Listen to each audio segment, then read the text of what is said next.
আজি মই এটা মাছৰ ৰেচিপি লৈ আহিছোঁ। ইয়াত দেখিছে মই বিলাহী, পিঁয়াজ, পাঁচফোৰণ, আদা নহৰু পেষ্ট, হালধি, জলকীয়া এনেকৈ লৈ লৈছোঁ।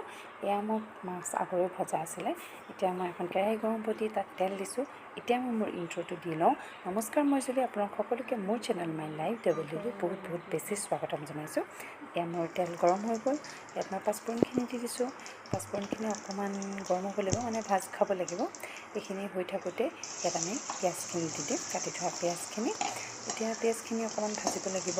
অকণমান পিঁয়াজটো ব্ৰাউন কালাৰ হ'ব লাগিব। এনেকৈ অকণমান টাইম ভাজি থাকিব লাগিব। এই দেখিছে লাহে লাহে হ'ব ধৰিছে। এয়া প্ৰায় হৈছে। এতিয়া আমি ইয়াত দিম যোনটো আদা নহৰু হালধি আৰু জলকীয়াৰ গুড়ি আছিলে, যোনটো পেষ্টটো বনাই থৈ তাত অকণ পানী দি ঘুটি লৈ পেলাই তাত দি দিছোঁ। এতিয়া এইখিনি অকণমান উতলিব দিব লাগিব। উতলিব মানে কি, মছলাখিনি ভাজা হ'ব লাগিব, ভাজ খাব লাগিব। আপোনালোকে গম পাবই, তাত তেলখিনি অকণমান বিৰিঙি বিৰিঙি উঠিব, তেতিয়াই গম পাব যে ভজা হৈছে। এয়া এতিয়া মই অকণমান সৰিয়হৰ গুড়া কৰি থোৱা আছিলে, সৰিয়হৰ গুড়িখিনি দিছোঁ।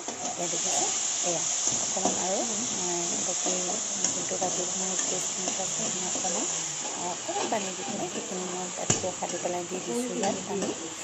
চাব মই বাতিটোৱে দিয়ে হয়। এতিয়া মই অকণমান আৰু লৰাই দিছোঁ ভালকৈ। লৰাই অকণমান আৰু ভালকৈ উতলিবলৈ দিছোঁ। এতিয়া এইখিনি দেখিছে হয় উতলিব ধৰিছে, বিৰিঙি উঠিলে। এতিয়া অকণমান শুকান হ'বলৈ দিম। এইখিনি অকণমান শুকান হওঁতে ইয়াত মই কাটি থোৱা বিলাহীখিনি ঢালি দিম।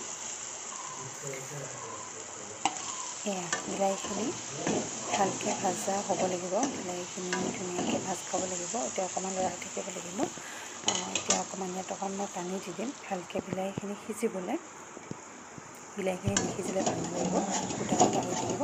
বিলাহীখিনি ভালকৈ সিজিলেহে খাবলৈ ভাল লাগিব। তেতিয়া গোটা গোটা হৈ থাকিলে বহুত মানে কি খাবলৈও বেয়া লাগে, দেখিবলৈও বেয়া লাগে।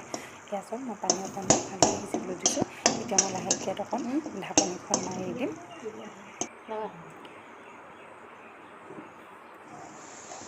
এয়া ঢাকনিখন এনেকৈ মাৰি দিলে অকণ বেছি সোনকালে সিজে। এতিয়া লৰাই দিছোঁ। প্ৰায় সিজিব লৈছে আৰু বিলাহীখিনি। এয়া চাওক মোৰ বিলাহীখিনি সিজিলে। আৰু এফালে মই আলুখিনি বইল হ'ব দিছিলোঁ। আলু বইল হৈ মই বাকলিটো গুচাই লৈছোঁ। এয়া আলু মই বাকলিখিনি গুচাই এতিয়া মই আলুখিনি ভালকৈ মেছ কৰি ল'ম, মানে ভালকৈ পিটিকি ল'ম। আলুখিনি ভাঙি ল'ম। ভাঙি লোৱাৰ পিছতে মই যিটো মোৰ বিলাহীখিনি উতলি হৈছিলে তাত মই এই ভাঙি লোৱা আলুখিনি দি দিম। এয়া মই দিলোঁ। দি মই ভালকৈ অকণ লৰাই ল'ম। মানে লৰাই এইকাৰণে ল'ম বুলি কৈছোঁ, ভালকৈ মছলাখিনি আলুখিনিত লাগিলে খাবলৈ টেষ্টটো ভাল হ'ব, নহ'লে ভাল নালাগিব। ডাইৰেক্ট যদি আমি পানীটো ঢালি ভালকৈ লৰাই ল'ব লাগিব, তেতিয়া টেষ্টটো ভাল লাগিব। এয়া চাওক প্ৰায় লৰোৱা হৈছে আৰু অকণমান টাইম লৰাই থাকিলে হ'ল। তাৰপিছতে পানীখিনি ঢালি দিলোঁ। পানীখিনি অকণমান উতলিব দিব লাগিব। অকণ উতলিলে হ'ল। জুইৰ ফ্লেমটো অকণ বঢ়াই দিব পাৰে গেছৰ। বঢ়াই দি এতিয়া অকণমান উতলিব দিম। অকণমান উতল খোৱা হোৱাৰ পিছতেই, মানে অকণমান উতলাৰ পিছতেই তাত মই ভজা মাছ কেইপিচ থৈ দিয়া আছিলে, এই মোৰ আগৰে ভাজি থোৱা মাছ আছিলে, এইখিনি মই মাছ কেইপিচ দি দিছোঁ।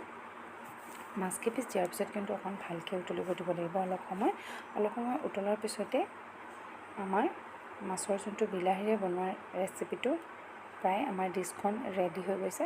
আমি যিহেতুকে অসমীয়া মানুহ, ভাতৰ লগত মজাকৈ খালে হ'ল। যদি ভাল লাগে কমেণ্টত জনাব। এয়া চাওক কিমান ধুনীয়া লাগিছে দেখিবলৈ। এয়া দেখিছে প্ৰায় হৈ গ'ল।